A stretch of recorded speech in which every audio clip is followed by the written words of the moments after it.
तो भाई जो आज की ये सभा रखी गई है, जैसे लोग यहाँ पे हमारी समस्या है सीएससी की, आपको पता है कि स्टाफ नहीं है, लोग परेशान हैं, तो आप क्या कहते हैं इसके बारे में? तो सबसे पहले तो मैं यहाँ आए सभी लोगों का धन्यवाद करूँगा जो आपके शॉर्ट नोटिस पर आए हैं। इसमें हमारे बाहर से भी कुछ लोग आए हैं।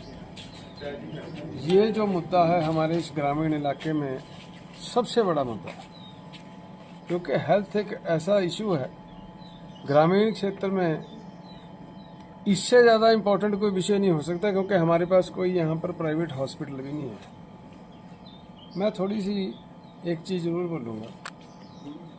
2017 तक हमारा ये हॉस्पिटल जो है पीएचसी ग्रेड 2 होता था और हमारे पास 3 पद डॉक्टर के होते थे। उसके बाद पता नहीं क्या कारण रहे क्या नहीं, 2019 में एक पद खत्म हो गया, 2021 में दूसरा डॉक्टर का पद भी खत्म हो गया। जब एक डॉक्टर रह गया तो नेचुरल हॉस्पिटल नहीं और डिस्पेंसरी बढ़ गई। चलो बाद में जनता की मांग पर सरकार ने जो है इसको सीएचसी किया, लेकिन जो है स्टाफ की नोटिफिकेशन नहीं हुई। ये विदाउट स्टाफ जो है उस वक्त सीएचसी नोटिफिकेशन हुई थी। तो हम तब से लेकर अब तक जो है यही मांग कर रहे हैं सरकार से। सरकार बदल भी गई, दूसरी सरकार भी आ गई। हम यही मांग कर रहे हैं कि हमारे को जो है हॉस्पिटल में जो है डॉक्टर का पद दिया जाए, ताकि लोगों का प्रॉपर ढंग से इलाज हो सके, ट्रीटमेंट मिल सके। हमें एम्बुलेंस मिले, बहुत ज़्यादा ज़रूरी है। हमें एक्सरे फैसिलिटीज़ मिले। इन चीज़ों की हम लोग डिमांड करते हैं। बाकी जनता क्या मांग रही है? जनता अपने लिए सिर्फ सुविधाओं की सरकार से मांग करती है, और मुझे लगता है कि ये सबसे ज़्यादा जो है जायज़ मांग है हमारे इलाके की जनता की, कि यहाँ पर जो है कम से कम इसका सीएचसी का स्टाफ जो है पूरा मिलना चाहिए। कम से कम एक डॉक्टर है, एक नर्सिंग, उसका स्टाफ तो इमीडिएट सरकार को प्रोवाइड करवाना चाहिए। तो मैं तो विधायक जी से भी यही अनुरोध करूँगा कि जनता की इस मांग को देखते हुए इसको जितना जल्दी हो सके उसे इसे पूरा करें। सभी से अपील रहेगी कि ये जो बिल्डिंग है ये 2006 में जो है राणा साहब ने जगह दान में दी थी, और 2006 में इस पीएचसी का उद्घाटन हुआ था। उस समय यहाँ पर दो डॉक्टर होते थे। फिर उसके बाद यहाँ पर सीएचसी का दर्जा हुआ और 3 डॉक्टर हुए यहाँ पर परंतु अब डॉक्टर एक है, और वो भी हफ्ते में 3 दिन बैठते हैं, जबकि 3 दिन बैठते हैं हफ्ते में। यहाँ पर सुविधाओं के अभाव के कारण जो है यहाँ पर कई जानें चलेगी। अभी जैसे बलबीर जी बीमार हुए, सिर्फ ऑक्सीजन की कमी के कारण ही वो चले। अगर यहाँ ऑक्सीजन होती मौके पे तो उनकी जान बच सकती थी। इसलिए मेरा अनुरोध है सरकार से, एमएलए साहब से, कि यहाँ पर जो है स्टाफ पूरा किया जाए। सर जैसे पहले डिलीवरी पॉइंट होता था, यहाँ पे डिलीवरी पॉइंट होता है यहाँ पर सोलन जिले में जो है ये पीएचसी हमारी फर्स्ट आती थी डिलीवरी पॉइंट पे, पूरे डिस्ट्रिक्ट में फर्स्ट आती थी पहले। और अब डिलीवरी कराने के लोग कालका जाते हैं, नालागढ़ जाते हैं, परमाणु जाते हैं, जिससे यहाँ गरीब लोगों को बहुत असुविधा का सामना करना पड़ता है। चलो ठीक है भाई। मंजू भाई जी का स्वास्थ्य सुविधा में पहाड़ी क्षेत्र में बड़ा योगदान रहा है। रंशु भाई जी, हम लोग आपके कर्जदार हैं कि जो आपके पास जाता हो खाली हाथ नहीं आया, लेकिन सड़कों की हालात के कारण आप तक पहुँचना भी बहुत मुश्किल है। तो आप यहाँ पे काफ़ी घूमे फिरे हैं, आपने कैंप लगाए हैं, तो आपने यहाँ की दुख दर्द को, लोगों के दुख दर्द को समझा है, तो आप क्या कहते हैं? पहले तो सभी को नमस्कार, और आपकी आवाज़ पट्टा मैं लोग को बहुत बधाई देता हूं कि एक इनिशिएटिव आप लोगों ने लिया है, आज सभी को इकट्ठा किया है और हमारे लोग इकट्ठे हुए हैं। पर आज का जो ज्वलंत मुद्दा है स्वास्थ्य सुविधाएं जो हमारे क्षेत्र में बहुत बहुत कमज़ोर है। मैं तो अभी भी घड़सी में कैंप लगा कर आ रहा हूँ। बेसिक इंफ्रास्ट्रक्चर है हमारे यहाँ पर स्वास्थ्य के, उसके लिए सुविधाओं से संबंधित बिल्कुल सिफर है, ज़ीरो है।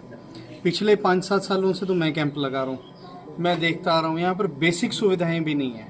और दूसरी चीज़ जो सरकार है, मैं एक चीज़, हालांकि हमने भी खुद सरकार का समर्थन किया, यहाँ के विधायक का भी समर्थन किया।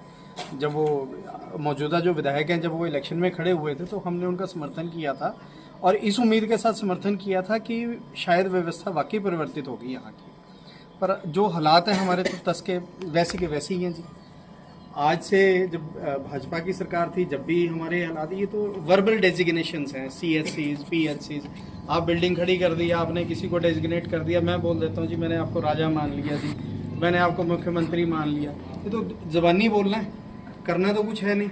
वही यहाँ पर पीएचसीज बोल देते हैं, सीएचसीज बोल देते हैं। स्टाफ के साथ भाई साहब ये सारी चीज़ें चलती हैं। आपको इतनी बड़ी बिल्डिंग आपने खड़ी कर दी, उसके अंदर आपको डॉक्टर भी बिठा रहे हैं, पैरामेडिकल स्टाफ भी बिठाना है, एम्बुलेंस की व्यवस्था भी करनी है।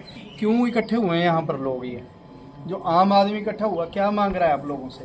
बेसिक मूलभूत सुविधाएं ही मांग रहा है कि हेल्थ सर्विसेज के? अभी पीछे वो समलोग के जो भाई साहब बलवीर जी की दुखद मृत्यु हुई है, सिर्फ स्वास्थ्य सुविधाओं के अभाव से हुई है।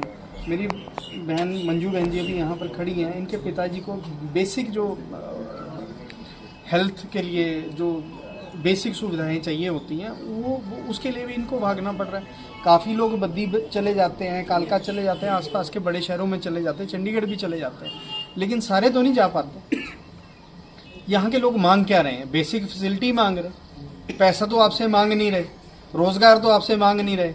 मतलब आप लोग यहाँ के लोगों को इंसान समझते हैं कि नहीं समझते हैं? मैं तो सरकार से सीधा सीधा सवाल करना चाहता हूँ कि यहाँ के जो बाशिंदे हैं क्या वो इंसान आप समझते हैं? अगर आप इंसान समझते हैं तो आप उनको कम से कम बेसिक फैसिलिटी तो दो। क्या कर रहे हैं? आम आदमी यहाँ पर आकर खड़ा हो जाता है, दरियाँ बिछाइए, धरना देंगे, चले जाएंगे, आपके कान पे जूं रेंग जाएगी। मैं सरकार से सीधा सवाल करना चाहता हूँ। वादे तो सभी आके करते हैं, भी भाजपा आएगी, भाजपा वाले आएंगे, वो बड़े बड़े वादे कर जाएंगे।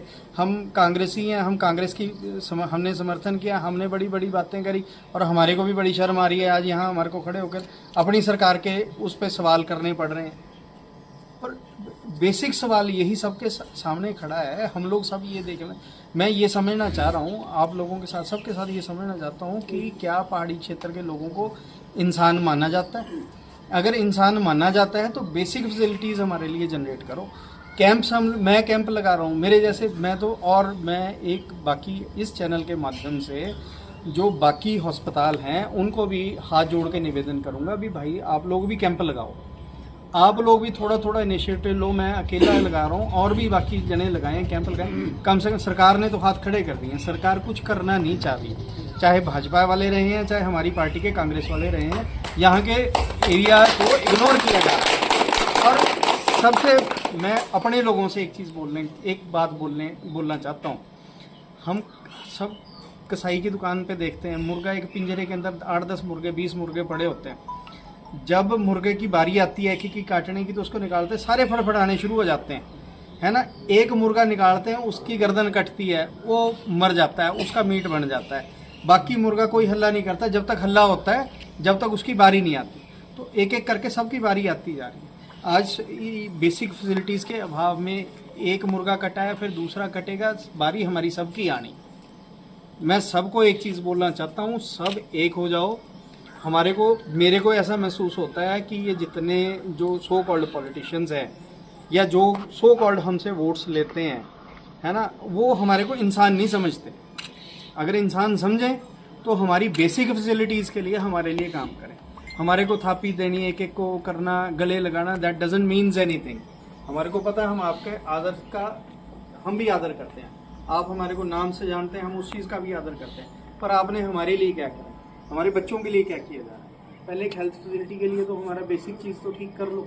नहीं कर पाओगे तो फिर भाई हम लोग मिलजुल के कर लेते हैं। और मैं आज इस मंच के माध्यम से मैं सबको बोलना चाहता हूँ कि हम लोग इकट्ठा हो जाते हैं। सरकार तो हमारी है नहीं, ना हमारे को इंसान समझती है। हम लोग इकट्ठे होकर थोड़ा थोड़ा करके थोड़ी मिलजुल के एक छोटी मोटी डिस्पेंसरी खोल लेते हैं, एक छोटी मोटी एम्बुलेंस रख लेते हैं, मिल के कर लेते हैं। फिर हमने इन पॉलिटिशियंस को क्यों देखना? हमने इनके साथ किस चीज़ का सहयोग करना और क्यों सहयोग करना? दुआ सलाम कर लिया करेंगे। बाकी मुद्दे तो बहुत हैं। डॉक्टर साहब, मैं एक चीज़ और जानना चाहता हूँ। देखिए सर, हम विधानसभा दून में आते हैं और दून से 1 करोड़ रुपये का बजट सेंट्रल गवर्नमेंट और हिमाचल गवर्नमेंट को जाता है, और 10 किलोमीटर की दूरी पे ऐसा क्या है कि हम विकास से पीछे हैं? हम इंसान ही नहीं, हम लोगों को ये इंसान ही नहीं मानते हैं। आप 1 करोड़ की बात कर रहे हैं, 100 करोड़ हमारे विधायक जी के मुंह से मैंने सुना था कि 100 करोड़ का रेवेन्यू पर डे जो है दून कॉन्स्टिट्यूंसी देती है। I think it is highest in Himachal, जो मेरी समझ कहती है। हिमाचल में सबसे ज़्यादा रेवेन्यू दून देता है। दून का विकास तो नीचे हमारे निचले क्षेत्र में भी कैसा है? बद्दी वाले अलग चीखें मार रहे हैं। बद्दी क्या वो आज डाला हुआ था फेसबुक के ऊपर, उसका गंदगी का ढेर लगा पड़ा है। गुरमेल भाई काम कर रहे हैं, अच्छा काम कर रहे हैं ये लोग। इन्होंने अपनी वो एम्बुलेंस भी लगाई हुई है, गरीबों की हेल्प करते हैं। मैं तो इनके साथ, इनके मरीज़ भी मेरे पास आते हैं, मैं इनको देखता हूँ। मानसिंह मेहता जी हैं, इनको भी थोड़ा थोड़ा रहता है मेरे साथ, तो इनका भी कोऑर्डिनेशन काफ़ी अच्छा है। ये कई बार इनके कई मरीजों के हमारे अस्पताल में ऑपरेशन भी हुए।